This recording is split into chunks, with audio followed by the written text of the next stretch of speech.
నమస్కారం. ప్రేక్షకులందరికీ శుభోదయం.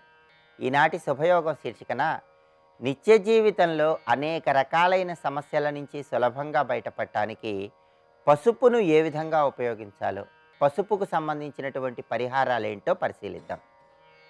జ్యోతిష శాస్త్రపరంగా నవగ్రహాల్లో గురుగ్రహ దోష నివారణకి పసుపు విశేషంగా సహకరిస్తుంది. ఎప్పుడైనా సరే జాతకంలో గురుబలం తక్కువగా ఉన్నట్లయితే చిటికెడు పసుపు నీళ్ళల్లో కలుపుకొని ప్రతిరోజు ఆ నీళ్ళతో స్నానం చేసినట్లయితే గురుబలం పెరుగుతుంది. అలాగే ఆడవాళ్ళైతే వీలైనప్పుడల్లా పసుపులో కొద్దిగా ఆవు నెయ్యి కలిపి ఆ ఆవు నెయ్యి శరీరానికి రాసుకోవటం ద్వారా గురుబలాన్ని పెంపొందింపజేసుకోవచ్చు. అలాగే ప్రతి గురువారము కూడా పసుపుకు సంబంధించి కొన్ని ప్రత్యేకమైన విధి విధానాలు పాటించడం ద్వారా విశేషమైన శుభయోగం కలుగుతుంది. గురువారం పూట చిటికెడు పసుపు తీసుకొని ఆ పసుపు కొద్దిగా గంగాజలంలో కలిపి ఆ పసుపుని నుదుటన బొట్టులాగా ధరిస్తే నవగ్రహాల్లో గురుగ్రహాన్ని సులభంగా ప్రసన్నం చేసుకోవచ్చు. అలాగే వీలైతే గురువారం రోజు పసుపులో కొద్దిగా గంగాజలం కలిపి ఆ పసుపుతో ఇంటి ముఖద్వారం మీద 4 అడ్డుగీతలు గీయటం ద్వారా నవగ్రహాల్లో గురువుని చాలా సులభంగా ప్రసన్నం చేసుకోవచ్చు. అంతేకాకుండా గురువారం పూట ఇంట్లో ప్రతి గదిలో కూడా ఈశాన్యం మూల పసుపుతో బొట్లు పెట్టడం ద్వారా కూడా గురువు బలం విశేషంగా పెరుగుతుంది. అలాగే ఇంట్లో ఉన్నటువంటి వ్యతిరేక శక్తులను తొలగింపజేసుకొని చక్కటి శుభ ఫలితాలను సిద్ధింపజేసుకోవచ్చు. పౌర్ణమి తిథి ఎప్పుడొచ్చినా సరే, పౌర్ణమి తిథి వచ్చినప్పుడు పసుపులో కొద్దిగా ఆవు నెయ్యి కలిపి ఆ పసుపుతో మీ ఇంటి గుమ్మం మీద 3 స్వస్తిక్ గుర్తులు వేయండి. అలా చేస్తే పసుపుకు సంబంధించిన ఈ పరిహారం వల్ల శ్రీ మహాలక్ష్మీదేవి అనుగ్రహానికి ప్రతి ఒక్కరూ సులభంగా పాత్రలు కావచ్చు. అలాగే గురువారం పూట ఒక ప్రత్యేకమైనటువంటి పరిహారం పాటించడం ద్వారా నిత్య జీవితంలో ఎలాంటి సమస్యలున్నా ఆ సమస్యల నుంచి సులభంగా బయటపడవచ్చు. ఆ పరిహారం ఏంటంటే, గురువారం రోజు ఒక తెల్ల కాగితం తీసుకోవాలి, కొద్దిగా పసుపు తీసుకొని ఆ పసుపులో కొద్దిగా గంగాజలం కలిపి ఆ తడి పసుపుతో తెల్ల కాగితం మీద ఒక పెద్ద చతురస్రాన్ని గీయాలి. ఆ పెద్ద చతురస్రంలో 9 చిన్న చిన్న చతురస్రాలు వచ్చేలాగా పసుపుతో ఆ తెల్ల కాగితం మీద ఏర్పాటు చేసుకోవాలి. ఆ 9 చిన్న చతురస్రాలలో తడి పసుపుతో కొన్ని ప్రత్యేకమైనటువంటి సంఖ్యలు రాయాలి. ఆ సంఖ్యలు ఏంటంటే 10, 5, 12, 11, 9, 7, 6, 13, 8 ఇలా ప్రత్యేకమైనటువంటి సంఖ్యలు రాసిన తర్వాత ఒక పసుపు రంగు దారం తీసుకొని ఒక పసుపు కొమ్ము తీసుకొని ఆ పసుపు కొమ్ము అంకెలు రాసినటువంటి ఈ కాగితంలో ఉంచి ఆ పసుపు దారం చుట్టి చేతిలో పట్టుకొని మీకున్నటువంటి సమస్యలన్నీ చెప్పుకోండి.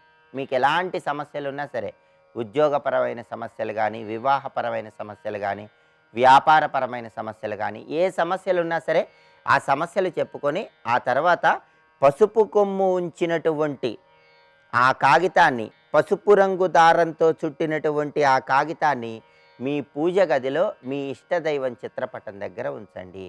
దానికి ధూపం వేసి నమస్కారం చేసుకోండి. ఇలా చేస్తే పసుపుకు సంబంధించిన ఈ అద్భుతమైనటువంటి పరిహారం వల్ల నిత్య జీవితంలో ఎలాంటి సమస్యలు ఉన్నా సరే ఆ సమస్యల నుంచి సులభంగా బయటపడవచ్చు. ఇలా పసుపుకు సంబంధించిన పరిహారాలు పాటించి అన్ని రకాలైన సమస్యల నుంచి సులభంగా బయటపడండి. రేపటి శుభయోగం శీర్షికన రథసప్తమి పర్వదినం సందర్భంగా ఎలాంటి విధి విధానాలు పాటించాలో, తద్వారా ఎలాంటి ప్రయోజనాలు సిద్ధింపజేసుకోవచ్చో పరిశీలిద్దాం. నమస్కారం. బ్రహ్మ కడిగిన పాదము బ్రహ్మము తానిది పాదము బ్రహ్మ కడిగిన పాదము. బృహత్వాద్ బృహణత్వాచ తస్మాత్ బ్రహ్మేతి శబ్దిత. అన్నిటికంటే పెద్దవాడు, అంతటా వ్యాపించిన వాడు కనుక నీకు బ్రహ్మ అని పేరుంది. మధురింద్రియ నామైతి తతో మధు విష్ణుతన. ఇంద్రియాలకు మధు అని పేరుంది. ఇది మరొక అర్థాన్ని చెప్తున్నాడు. ఎందుకంటే సృష్టిలో అన్నిటికంటే తీపి ఇంద్రియాలే. ఇంద్రియాలంటే ప్రతివాడికి మమకారం, వాటిని సుఖపెట్టడమే ఇష్టం. అది ఇంద్రియములుగా మధు అని పేరు. అలాంటి మధువని చెప్పబడే ఇంద్రియాలని నిగ్రహిస్తావు గనక, అంటే ఇంద్రియ నిగ్రహ శక్తిగా ఉంటావు గనక నీకు మధుసూదన అని పేరు. మధుసూదన అంటే ఇంద్రియ నిగ్రహము కలుగువాడు, ఇంద్రియ నిగ్రహము చెయ్యువాడు అర్థాన్ని చెప్తున్నాడు శివుడు. హృషీకాన్ ఇంద్రియాణ్యాహువు తేషా మీసో యతో భవాన్. అంతేకాదు ఇంద్రియములకు హృషీకములని పేర్లు, వాటికి నువ్వు నియామకుడు కనుక నీకు హృషీకేశుని అనే పేరున్నది. క ఇది బ్రహ్మణో నామ ఈశోహం సర్వదేహిన ఆవాం తవాంగ సంభూతవు తస్మాత్ కేశవ నామవాన్. నేను బ్రహ్మ కూడా నీ శరీరమనందే ఉన్నా, నీ నుంచే వ్యక్తమయ్యాం. అంటే కా అంటే బ్రహ్మదేవుడు, ఈశ అంటే నేను, మా ఉభయులు నీలో ఉన్నారు గనక, నీ నుంచి వచ్చారు గనక నీ కేశవనామం ఉన్నది. మా విద్యాచ హరే ప్రోక్త తస్యా ఈశో యతో భవాన్ తస్మాన్ మాధవ నామాసి భవస్వామి ఇది శబ్దత. మా అనే మాటకి విద్య అని అర్థం. విద్య అంటే బ్రహ్మ విద్య అని అర్థం. ధవ అంటే బ్రహ్మ విద్యకి ఎవడు గమ్యమో, బ్రహ్మ విద్యకి ఎవడు ఈశ్వరుడు అతడు మాధవుడు, అంటే బ్రహ్మ విద్యా ప్రభువు అని అర్థం. ఎంత విశేషమైన అర్థమో చూడండి, ఇవన్నీ వైదిక అర్థములు. గౌరేషాతు యతో వాణి తాంచ వేదయతో భవాన్ గోవింద స్తుతతో దేవా మునిభిక్కచ్చతే భవాన్. వేదమంత్రములకి గోవులని పేరు. ఆ వేదమంత్రముల గురించి సంపూర్ణంగా తెలిసిన వాడు నువ్వు ఒక్కడవే. అంతేకాని వేదం ఎవరికి తెలియదు. ఎందుకంటే భగవంతుడి గురించి భగవంతుడికే సంపూర్ణంగా తెలుస్తుంది కనుక ఆయన యొక్క శబ్దరూపములైన వేదములు, వేదముల యొక్క అంతరార్థములు, అనంతమైన భావములు, అనంతమైన తత్వము, ఆ వేదము ఎవరి నుంచి వచ్చిందో ఆయనకే తెలుసు. అందుకే వేదములు గోవులని పేర్లు. వాటి గురించి సంపూర్ణంగా తెలిసిన వాడవు, తెలియజేయువాడవు నువ్వు గనక నీ గోవిందుడు అని పేరు. త్రిరిచ్యేవ త్రయా వేదాః, త్రిరిచ్యేవ త్రయో వేదాః కీర్తితా మునిసత్తమై క్రమతే తాం సదా సర్వాన్ త్రివిక్రమీతి స్తుతః. మూడు వేదములకు త్రి అని పేరు. మూడు వేదం అంటే ఋగ్యజుస్సామములు, అంటే చతుర్వేదములు కూడా మూడు మంత్రములతో ఉంటాయి. ఋక్ యజుస్సామములు కనుక చతుర్వేదములకు కలిపి త్రయి అని పేరు. ఈ త్రయి అని చెప్పబడుతున్న వేదమునంతంతా వ్యాపించిన దుర్వే గనక వ్యాపించిన దాన్ని విక్రమం అంటారు. అంటే ఋగ్యజుస్సామాత్మకమైన వేదమందంతటా వ్యాపించిన పరతత్వము నువ్వే గనక నీకు త్రివిక్రముడని పేరు. నామాని తవ గోవింద యానిలోకే మహాంతిచ. ఇంకో విశేషమైన మాట అంటున్నాడు ఇక్కడ శివుడు. గోవింద నీకు ఏ ఏ పేర్లున్నాయో అవన్నీ నా పేర్లే. నామాని తవ గోవింద యానిలోకి మహాంతిచ తాన్యేవ మమ నామాని నా అత్ర కార్యా విచారణ. నీకే పేర్లు నాకు అవే పేర్లు, అంటే నువ్వు నేను ఒకే తత్వము అని చెప్పడం. తదుపాస జగన్నాథ శైవాస్తి మమ గోపతే యశ్చ త్వాం ద్వేష్టి దేవేశ సమాన్ ద్వేష్టి న సంశయ. నిన్ను ఉపాసించడము నన్ను ఉపాసించినట్లే, నిన్ను ఎవడు ద్వేషించినా వాడు నన్ను ద్వేషించినట్లే అని అద్భుతంగా చెప్పాడు శివుడు. దీన్ని బట్టి శివభక్తులమని చెప్పి విష్ణువుని ద్వేషిస్తే అది శివద్వేషం, విష్ణు భక్తులను శివుణ్ణి ద్వేషించినా అది విష్ణు ద్వేషమే. ఇది తెలుసుకోవాలి. ఇది మహాభారతంలో వ్యాసుల వారు హరివంశంలో చెప్పిన మాట. ఇదే భావం అనుశాసన పర్వంలో, ద్రోణ పర్వంలో కూడా కనబడుతుంది మనకి.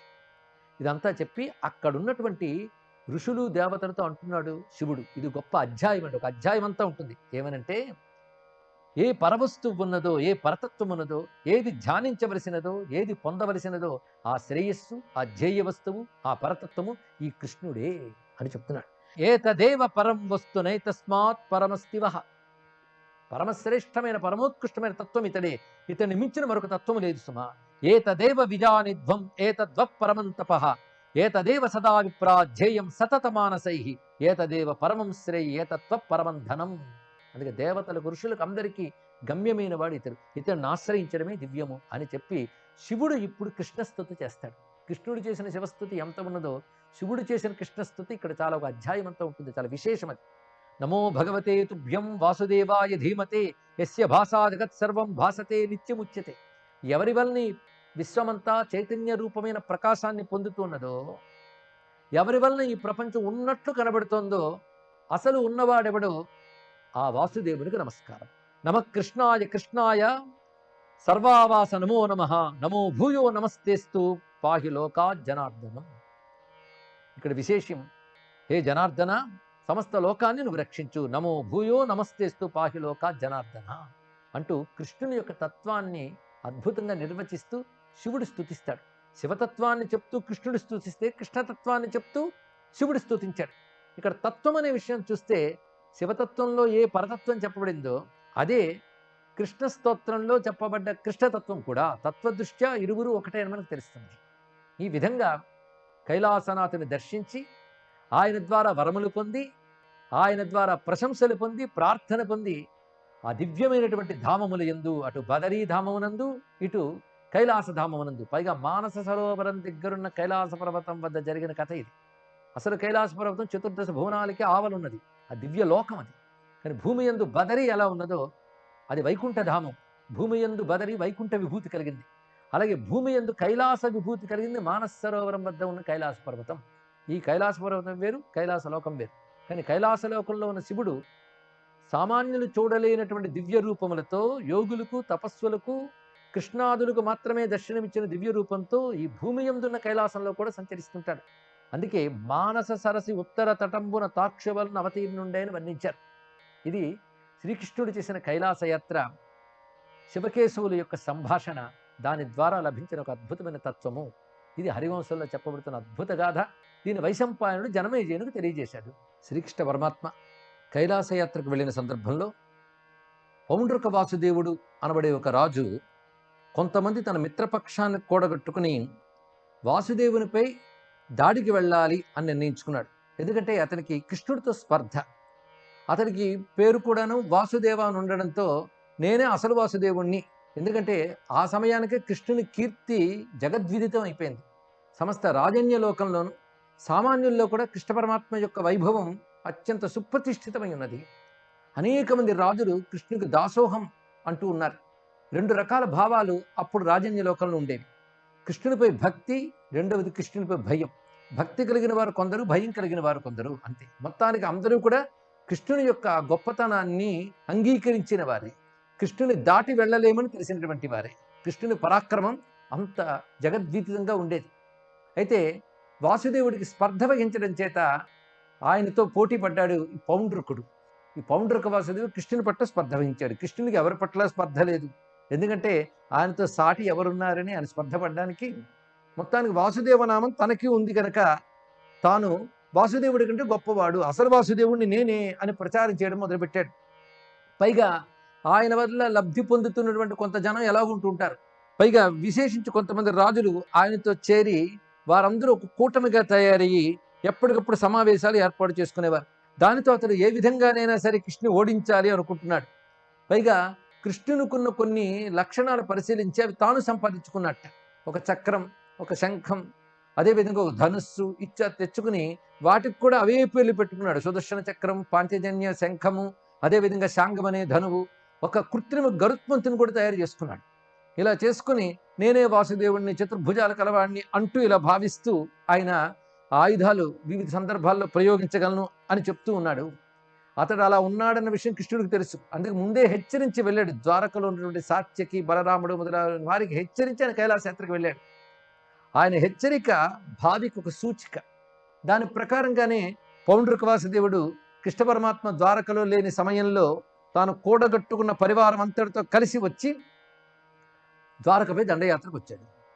అప్పుడు రాత్రి వేళ వచ్చి దాడికైతే వచ్చాడు ఎప్పుడో, అప్పుడు సాత్యకి, బలరాముడు మొదలైనటువంటి వారు చక్కగా ఎదుర్కొన్నారు. అందులో ప్రద్యుమ్నుడు కూడా ఉన్నారు. వీరందరూ చాలా అవలీలగా అతడితో యుద్ధం చేసి ఓడించారు.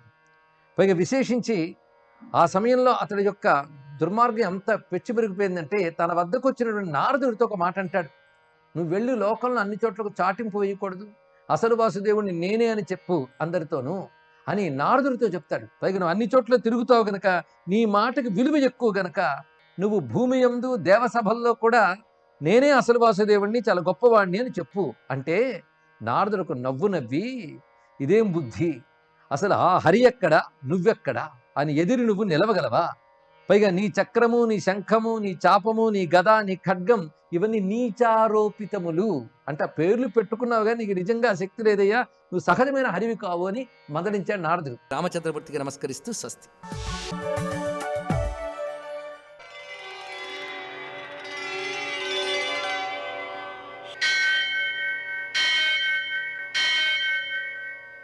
सहस्रशीर्षं देवं विश्वाक्षं विश्वशम्भुवं विश्वं नारायणं देवमक्षरं परमं पदं विश्वतः परमां नित्यं विश्वं नारायणगुं हरिं विश्वमेवेदं पुरुषस्तद्विश्वमुपजीवति पतिं विश्वस्यात्मेश्वरगुं शाश्वतगुं शिवमच्युतम् नारायणं महाज्ञेयं विश्वात्मानं परायणम्।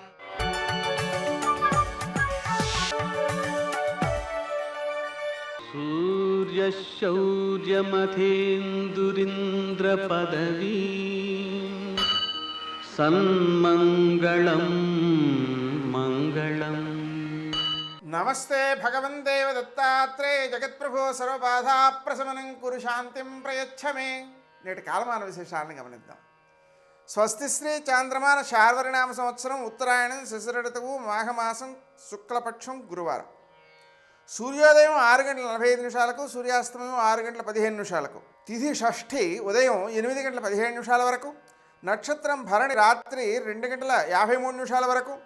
వర్జం ఉదయం 10:35 నుంచి 12:27 వరకు.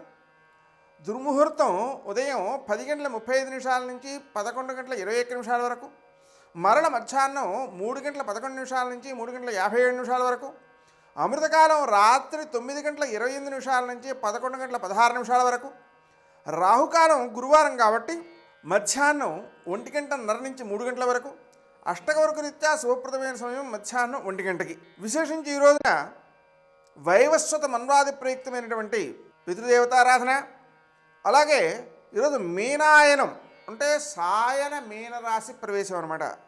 సాయంకాలం 4:14 జరుగుతోంది కాబట్టి అయన ప్రయుక్తమైనటువంటి షడశీతి పుణ్యకాలం సాయంకాలం 4:14 నుంచి సూర్యాస్తమయం వరకు ఉంటుంది. ఆ సమయంలో మనం చేసేటువంటి పితృదేవతారాధన మరియు దానాలు అనేటువంటివి అత్యంత సత్ఫలితాలను అందజేస్తాయి.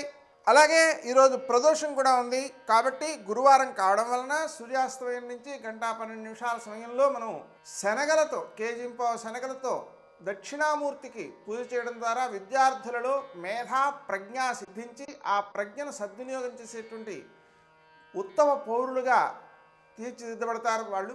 ఆ కారణంగా మనం దక్షిణామూర్తి ఆరాధన అనేటువంటిది చాలా చాలా మంచిది. నేటి ఆణిముత్యాలు.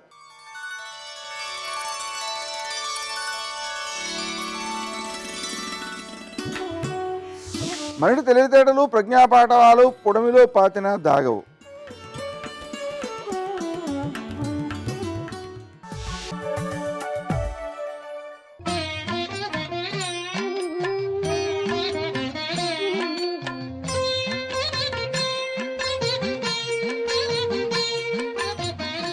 ఓం నమో నారాయణాయ. ఓం నమః శివాయ. శ్రీమాత్రే నమః. మాఘమాసంలో గురువారం.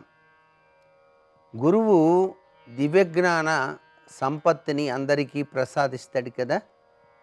ఈ మాఘమాసంలో తప్పనిసరిగా మర్రి ఊడలు బాగా పాకినటువంటి ఆ వృక్షం దగ్గర కూర్చొని ఎవరైతే గురు పరంపరాతత్వంలో విరాజిల్లేటువంటి దక్షిణామూర్తి స్వామి వారి యొక్క శ్లోకాన్ని నిష్ఠగా పఠిస్తారో వారికి జ్ఞానప్రాప్తిని కలిగింపచేస్తాడు దక్షిణామూర్తి స్వామివారు.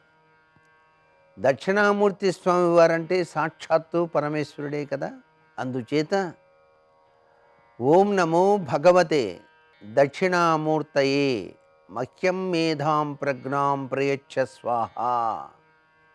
మేధస్సుతో పాటు ప్రజ్ఞ పాఠవాల్ని కూడాను ప్రసాదించే అమృతమూర్తి దక్షిణామూర్తి స్వామి.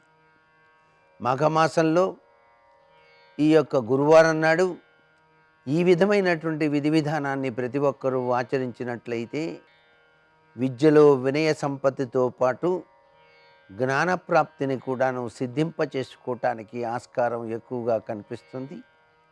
అంతేకాకుండా ఈ మాఘమాసంలో గురువారం నాడు ఔదంబర వృక్షముకు ప్రదక్షిణం చేసి దత్తశరణం మమ అని చెప్పేసి 11 సార్లు కనుక ఎవరైతే ధ్యానిస్తారో వారికి ఘోరమైన కష్టాల నుంచి బయల్పడే విధంగా దత్తప్రభువు తన దివ్యవంతమైన అనుగ్రహ కరుణాకటాక్ష వీక్షణాల్ని ప్రసరింపచేస్తాడు. అందుచేతనే దత్తశరణం మమ అంటూ ప్రదక్షిణాలు నిర్వహించాలి. సర్వే జనా సుఖినో భవంతు.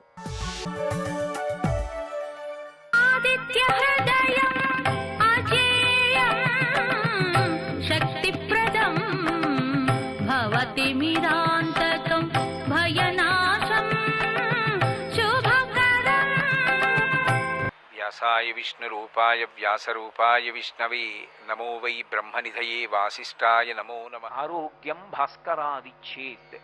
సూర్య భగవానుడి యొక్క అనుగ్రహము చేత మాత్రమే ఆరోగ్యము సంభవము. అందుకే మనకి ఇప్పటికీ ఉపాసనా క్రమంలో ఆరోగ్యం పొందాలి అంటే సూర్యనారాయణమూర్తిని ఆరాధన చెయ్యడం అనేటటువంటిది మాత్రమే ప్రమాణంగా ఉంది. సూర్యుడు విశేషమైనటువంటి ఆరాధనని కోరుకునేటటువంటి లక్షణం ఉన్నవాడు కాడు.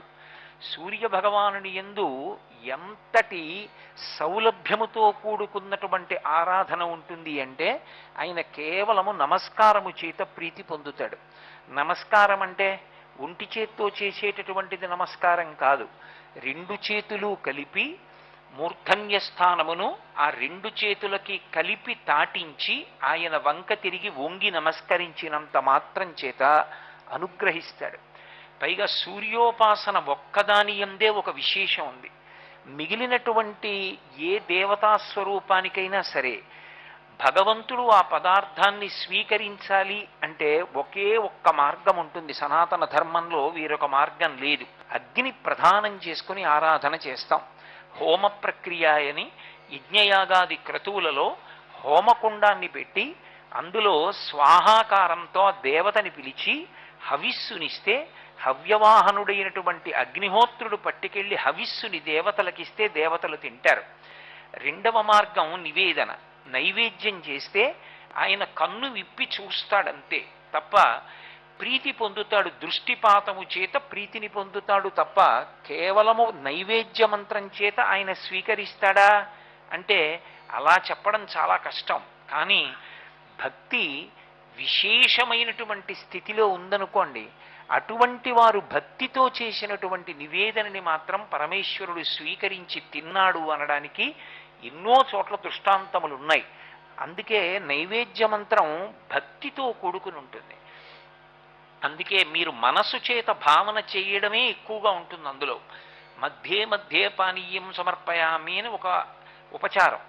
మధ్యే మధ్యే పానీయం సమర్పయామి అన్నది ఎందుకు అన్వయం అవుతుందంటే మీరు ప్రీతితో ఇచ్చినటువంటి దాన్ని ఆయన తింటున్నాడన్న భావనతో మనసు దాన్ని చూడగలిగితే, అలా అనుభవించినది నిజమైతే. అంటే నేను ఇది ఎంతవరకు మీతో ప్రస్తావన చేయవలసి ఉంటుందంటే, ఒక పాయసాన్ని తీసుకొచ్చి నేను ఒక బంగారు పాత్రలో పోసి పరదేవతకి నివేదన చేశాననుకోండి, అమ్మవారు దాన్ని తాగుతోంది అని నేను భావన చేసినప్పుడు ఆ పాత్ర కింద నుండి నాకు ఆవిడ కింది పెదివి కనపడాలి. నేను మంచినీళ్లు తాగుతున్నాను అనుకోండి, నా కింది పెదివి కనపడుతుందా కనపడదా? పై పెదవి కనపడదు, కింది పెదివి కనపడుతుంది గ్లాసు కింద నుంచి. అలా భావన చేసి ఆవిడ గుటక వేసినప్పుడు కంఠంలో కదులుతున్నటువంటి కదలికలను కూడా దర్శనం చేసి స్వతంత్రంగా త్యాగరాజస్వామి కీర్తన చేస్తారు వడ్డన గురించి. అమ్మా అమ్మ అంత తొందరగా తాగకు, వెక్కిళ్ళు వస్తాయి, ఒక్కసారి ఆగు, కాసిని మంచినీళ్ళు తాగు మధ్యలో అని మధ్యే మధ్యే పానీయం సమర్పయామి అంటే ఆవిడ పాయస పాత్ర పక్కన పెట్టి మళ్ళీ కాసిని మంచినీళ్లు తాగిందని భావన చేసి మళ్ళీ ఆవిడ పాయస పాత్ర పట్టుకుని తాగుతోందని అనుభవించగలిగిన హృదయం ఉంటే ఆమె స్వీకరించవచ్చు. అలా కొందరు పెట్టిన నైవేద్యాల్ని పరమేశ్వరుడు స్వీకరించాడు. కాబట్టి నైవేద్యం చేత స్వయంగా భగవానుడు వచ్చి చెయ్యి వేసి స్వీకరిస్తాడు అని అందరి విషయంలోనూ నిర్ధారించడం కష్టం. అందుకే భాగవతంలో కూడా ఆయన నాకు ఏది ఇవ్వండి దానితో సంబంధం కాదు, దళమైన పుష్పమైనను ఫలమైనను సలిలమైన బాయని భక్తిన్ కొలచిన జనులర్పించిన ఎలమిన్ రుచిరాన్నముగా ఎనుభుజింతున్నంటాడు. కొలచిన జనులర్పించిన పరమభక్తితో ఇచ్చిన వాళ్ళు ఎవరైనా ఉంటే నేను తింటాను. గీతలో కూడా అదే అంటాడు, పత్రం పుష్పం ఫలం తోయం యోమే భక్త్యా ప్రయచ్చతి. అంత భక్తితో ఇచ్చావా తింటాను, అంత భక్తితో ఇచ్చినది కాదా ఆయన దాన్ని స్వీకరిస్తాడనే నమ్మకం ఉండదు. ఒక్క సూర్య భగవానుడి విషయంలో మాత్రం ఒక విశేషం. ఏమిటా విశేషం అంటే, భగవంతుడికి బాలభాస్కరుడి యొక్క కిరణములు పడుతున్నప్పుడు మీరు పాయసాన్నం వండి ఆయన ఎదురుగుండా పెట్టి ఆయనకి నైవేద్యం పెట్టారనుకోండి, ఆయన కిరణ స్పర్శ, కిరణములంటే కరములు, కరములంటే చేతులు అని అర్థం, ఆయన కిరణములు ప్రసారమవుతాయి. ఆయన కిరణములు ప్రసారమై పాయస పాత్రలోని పాయసాన్ని స్పృశిస్తాయి. ఆయన కిరణములు ప్రత్యక్షంగా ఆయన చేతులు వెళ్ళి పాయసం మీద పడతాయి. మిగిలినటువంటి సమయాల్లో అలా పడడాన్ని గమనించగలరా అంటే అది భావము యొక్క పరిపుష్టత చేత ఉంటుంది. సూర్యకిరణముల యొక్క స్పర్శ మీరేం పెద్ద కష్టపడిపోయి కళ్ళు మూసుకుని చూడక్కర్లేదు. మీకు ఎదురుగుండా భగవానుడు దర్శనం అవుతూ ఉంటాడు. మిగిలిన చోట్ల భావనామాత్ర సంతుష్టాయై నమః మీకు భావన ఉండాలి. సూర్యుని యందు ప్రత్యక్షంగా కనపడుతూ ఉంటాడు. అంత తేలికగా మాంసనేత్రానికి దొరికే ఏకైక భగవత్ స్వరూపం భాస్కర స్వరూపం ఒక్కటే. పైగా అది ఒక దేవతా స్వరూపం కాదు, అది పరబ్రహ్మస్వరూపం. పరబ్రహ్మస్వరూపమైన కారణం చేత ఆయనే సృష్టికర్త, ఆయనే స్థితికర్త, ఆయనే ప్రళయకర్త. అందుకే ఆదిత్య హృదయంలో వాల్మీకి మహర్షి ఆయనని నమక చమకాలు కూడా మధ్యలో పెట్టి స్తోత్రం చేశారు. కాబట్టి తన కరస్పర్శ చేత కిరణస్పర్శ చేత మీరు ఇచ్చినటువంటి నివేదనని ఆయన ముట్టుకుంటాడు. ఆ ముట్టుకున్న ప్రసాదం ఏదుందో ఆ ప్రసాదాన్ని స్వీకరించడం అనుగ్రహానికి కారణమవుతుంది. అందుకే ప్రదక్షిణం చేసి నమస్కారం చేసినప్పుడు వెంటనే ఫలితాన్ని ఇచ్చేటటువంటి దేవతాస్వరూపములుగా చెప్పబడేటటువంటివి రెండున్నాయి. ఒకటి హనుమ. ఆ హనుమ సూర్యనారాయణమూర్తి యొక్క శిష్యులు. రెండవ వారు సూర్యుడు. కానీ సూర్యుడికి ప్రదక్షిణ ఎలా చేస్తాం అంటే సూర్య దేవాలయం అందుకొచ్చింది. సూర్య దేవాలయం ప్రధానంగా దేనికి అంటే ప్రదక్షిణం చేయడం కోసం. కోణార్క సూర్య దేవాలయానికి ప్రదక్షిణం చేసి నమస్కారం చేసి గుండె జబ్బుల నుంచి విముక్తులైనటువంటి వారు ఎందరో ఉన్నారు. అంత ఉత్తరక్షణం అనుగ్రహించి ఆరోగ్యం ఇవ్వగలిగినటువంటి భాస్కర స్వరూపం ఏది ఉన్నదో ఆ భాస్కర స్వరూపానికి అంత విశేషమైనటువంటి ప్రాధాన్యతని ఉపాసన క్రమంలో కల్పించారు. అసలు మాంసనేత్రానికి దొరికేటటువంటి ప్రత్యక్ష భగవానుడైనటువంటి ఆ సూర్యనారాయణమూర్తి దర్శనం చేయడం ఎంత తేలికైనటువంటి విషయం. అంతటి గొప్ప స్వరూపమైనటువంటి ఆ సూర్య బింబం ఉదయించేటటువంటి స్థితి, ఆయన ఉదయించేటటువంటి దిక్కుని చతుర్ముఖ బ్రహ్మగారు మొట్టమొదట సృష్టి చేసేట. 4 దిక్కులను సృష్టి చేస్తారు. ఎందుకంటే దిక్కు అనేటటువంటి దానికి ఉపాసనా క్రమమునందు చాలా ప్రాధాన్యత ఉంటుంది. మొదటి నమస్కారం ఎటువైపుకి అంటే తూర్పు దిక్కుకే మొదటి నమస్కారం ప్రారంభం. ఎందుచేత అంటే సూర్యకిరణములు పడితే తప్ప సుషుమ్నా నాడి అసలు చైతన్యాన్ని పొంది ఒక్కసారి ఆ హృదయ పద్మం వికసనాన్ని పొందదు. అలా పొందించేటటువంటి సూర్యనారాయణమూర్తి ఏ దిక్కున ప్రకాశిస్తాడో ఆ దిక్కుని ప్రాక్ అని పిలిచారు. ప్రాక్ అన్న మాటకి సంస్కృతంలో అర్థం ఏమిటంటే మొదటిది, పూర్వము అని. పూర్వ దిక్కు ప్రాక్, పశ్చిమము అని పిలుస్తారు. పూర్వోత్తర భాగములు అంటారు. ఏదో భాగవతం దశమస్కంధం ఉందనుకోండి, పూర్వ భాగము ఉత్తర భాగము అంటారు. పూర్వ భాగము అంటే మొదటిది, ఉత్తర భాగము అంటే తరువాతది. అంటే అందరికీ తెలియవలసిన దిక్కు ఏదైనా ఉంటే అది ప్రాక్, అది తూర్పు. తూర్పు దిక్కు తెలియకుండా ఉండడానికి వీల్లేదు. తూర్పు దిక్కు తెలిసి తీరాలి. ఎందుకంటే అసలు జీవితానికి వికసనం ఎక్కడి నుంచి మొదలవుతుంది అంటే ఆ తూర్పు దిక్కు నుంచి మొదలవుతుంది. అందుకే చతుర్ముఖ బ్రహ్మగారు కూడా సృష్టి ప్రారంభం చేసినప్పుడు మొట్టమొదట దిక్కు ఏది సృష్టి చేశాడో దానికి తూర్పు దిక్కు ప్రాక్ అని పేరు. ప్రాక్ను ఆయన ఎలా నిర్ణయం చేశాడు అంటే ఇక్కడ సూర్యోదయం అవ్వాలి అని నిర్ణయం చేశాడు.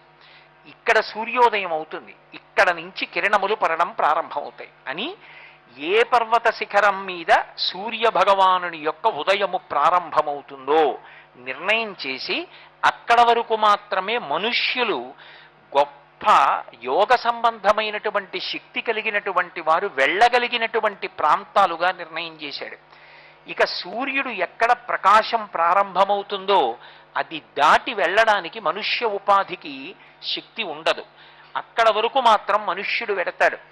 మనుష్యుడికి యోగశక్తే కాదు, శరీర బలాన్ని బట్టి కూడా అక్కడ వరకు వెళ్ళగలరు అని రామాయణం నిర్ధారణ చేసింది. సర్వం శ్రీ ఉమామహేశ్వర పరబ్రహ్మార్పణమస్తు. స్వస్తి.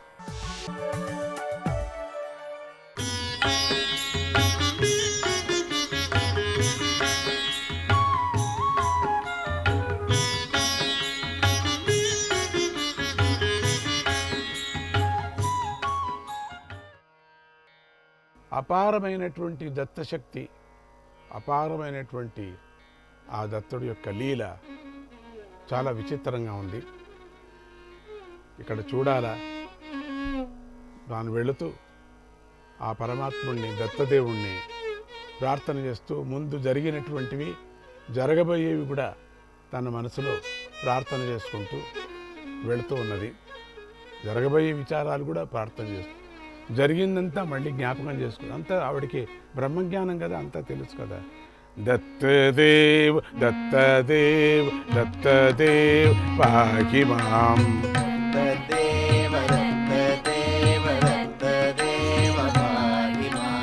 సత్ప్రభావ్ చిత్ప్రభావ్ దత్తదేవ్ పాహి మాం,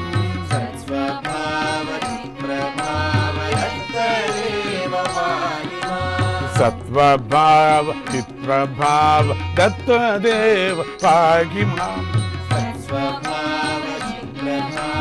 దత్తదేవ పాహి మాం.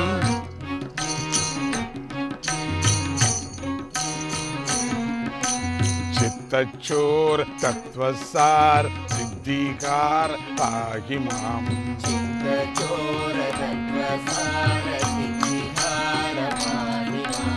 వాదదూర్ వేదసార్ సద్వికార్ పాహి మాం,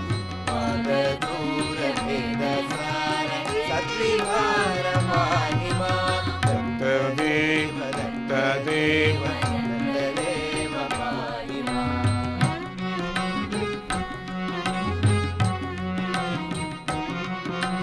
మార్గశీర్ష పౌర్ణమాస్య పర్వజాత పాహి మాం, మార్గశీర్ష పౌర్ణమాస్య పర్వజాత పాహి మాం.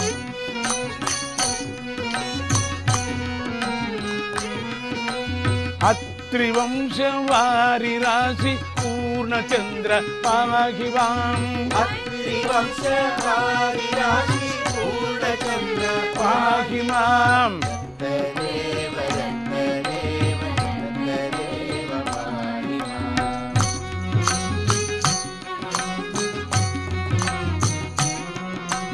సరోవరమున సార తపస్సులు ఊరికి గౌర శ్రీదత్త, సరోవరమున సార తపస్సుల ఊరికి గౌర శ్రీదత్త, ఒడ్డున నిలిచిన దొడ్డల ముంచగ చేరితి గౌర శ్రీదత్త, ఒడ్డున నిలిచిన దొడ్డల ముంచగ చేరితి గౌర శ్రీదత్త.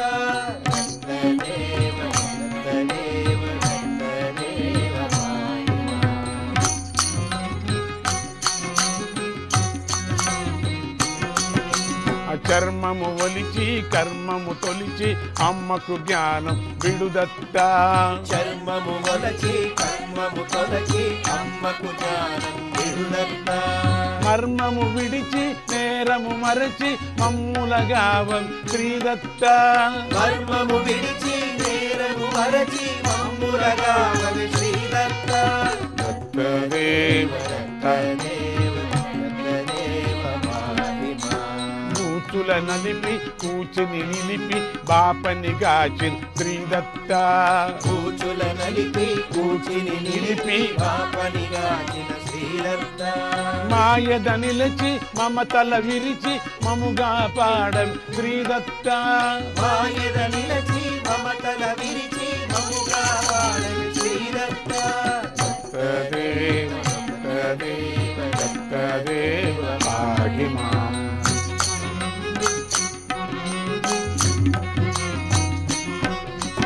మరుపున పెరికి విద్యల చిలికి బ్రహ్మను గాచిన శ్రీదత్త, మరుపును పెరికి విద్యల చిలికి బ్రహ్మను గాచిన శ్రీదత్త, గర్వము నరికి అభయము పలికి మముదయ చూడవి శ్రీదత్త, గర్వము నరికి అభయము పలికి మముదయ చూడవి శ్రీదత్త.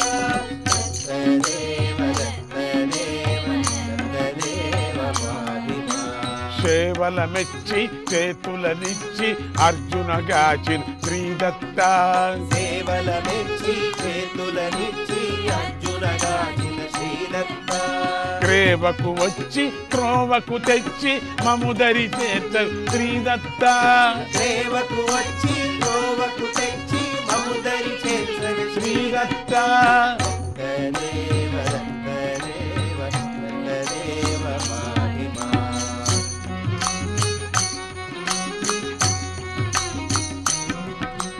వెనుకటి భక్తుల విధముల లేనని తీర్చి అనకో శ్రీదత్త.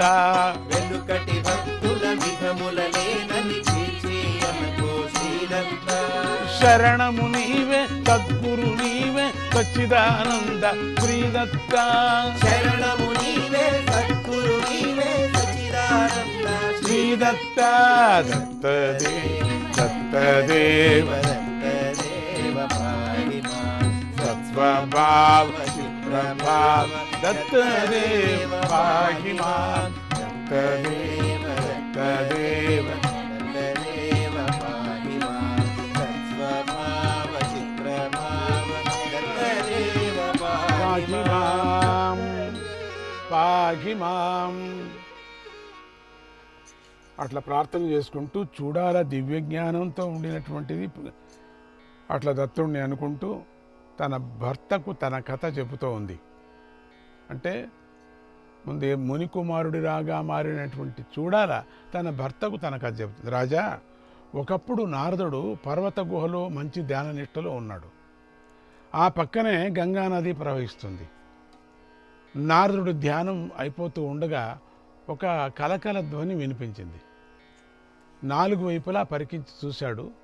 రంభ, తిలోత్తమ మొదలైనటువంటి అప్సర కాంతులు ఆ నదిలో జలకాలాడుతున్నారు. వాళ్ళ వైపు ఒకసారి చూశాడు. అంతటి వాడికి కూడా ఒక్కసారి మనస్సు చలించిపోయింది. వారి మీద ఆయనకు ఎనలేని ప్రేమ కలిగింది. ఒక ఊహలో విహరించాడు. తత్ఫలితంగా నారదుడిలోంచి ఒక తేజస్సు వెలువడింది. ఆ తేజస్సు అతను ఒక పాత్రలో జాగ్రత్త చేశాడు. ఒక తేజస్సు తన మనసు నుంచి బయటకు వచ్చింది. ఒక పాత్రలో పెట్టాడు, ఒక గిన్నెలో పెట్టాడు. 1 నెల గడిచిన తర్వాత ఆ తేజస్సులోంచి ఒక బాలకుడు ఉదయించాడు. ఇప్పుడు ఆ బాలకుడు తన కుమారుడే కదా కనుక అతని మీద నారదుడికి పుత్ర ప్రేమ పెరగటం ప్రారంభమైంది. పుత్ర ప్రేమ పెరగటం. కుర్రవాడు మెల్లగా పెరుగుతున్నాడు. అతనికి కావలసిన విద్యాబుద్ధులన్నీ నేర్పాడు. తర్వాత ఆ పిల్లవాడిని వెంట పెట్టుకొని బ్రహ్మ దగ్గరకు తీసుకువెళ్ళి చూపించాడు. బ్రహ్మకంతా అర్థమని చెప్పాల్సిన పని లేదు కదా.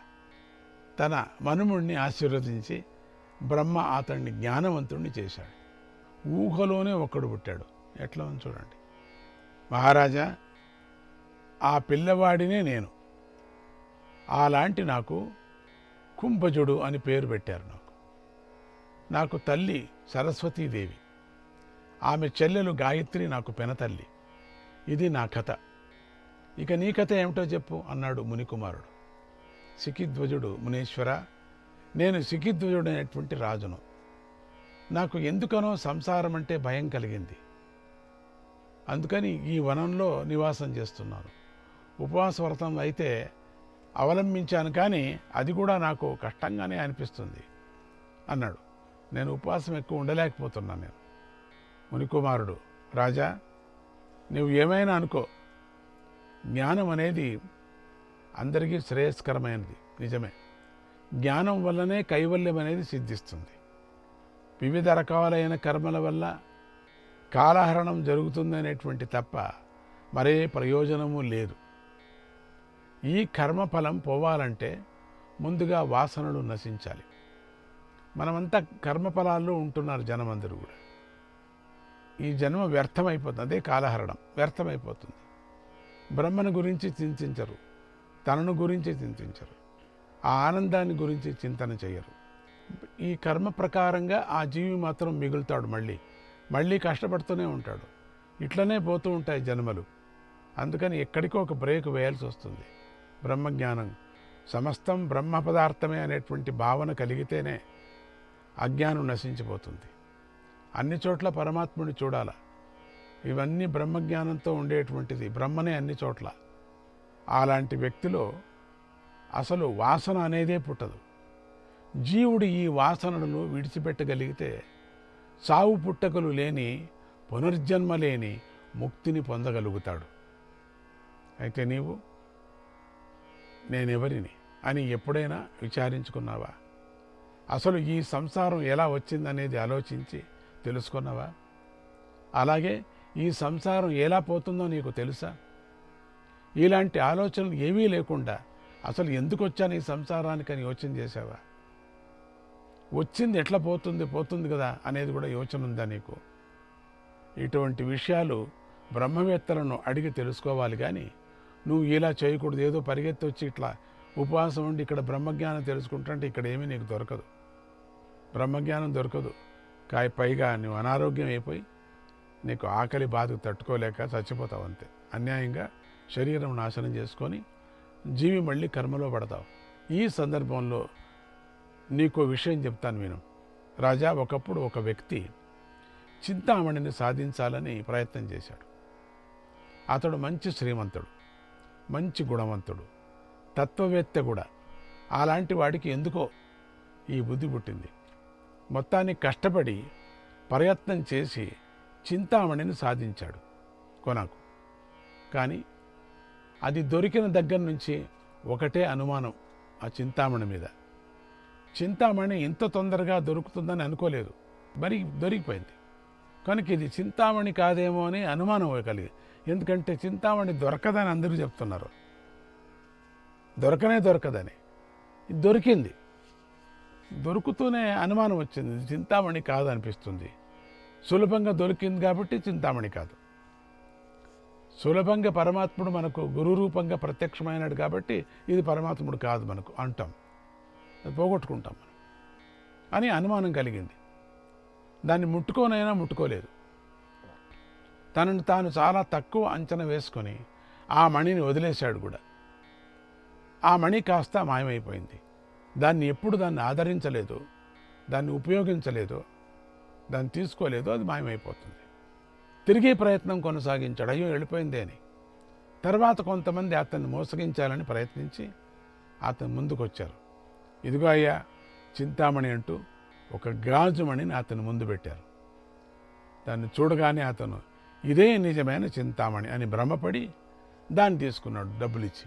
చూడండి, అసలు చింతామణి తనకు చిక్కింది కనుక దాని ద్వారా ఏం కావాలంటే అది సాధించగలనే ఆ ధీమాతో తన సంపదనంతా వదిలేశాడు. పరదేశం బయలుదేరి వెళ్ళాడు. ఆ చింతామణిని పెట్టుకొని మిగతాదంతా ఖర్చు పెట్టేసి మొత్తం వెళ్ళిపోయాడు.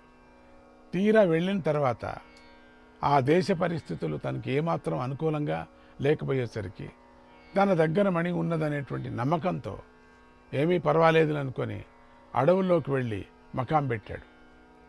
అక్కడ ఈ మణి ప్రభావం ఏమిటో చూద్దామనుకుంటే దానివల్ల ఏమీ లాభం లేదు, గాజు మొక్క. శ్రీ గురుదత్త, జై గురుదత్త.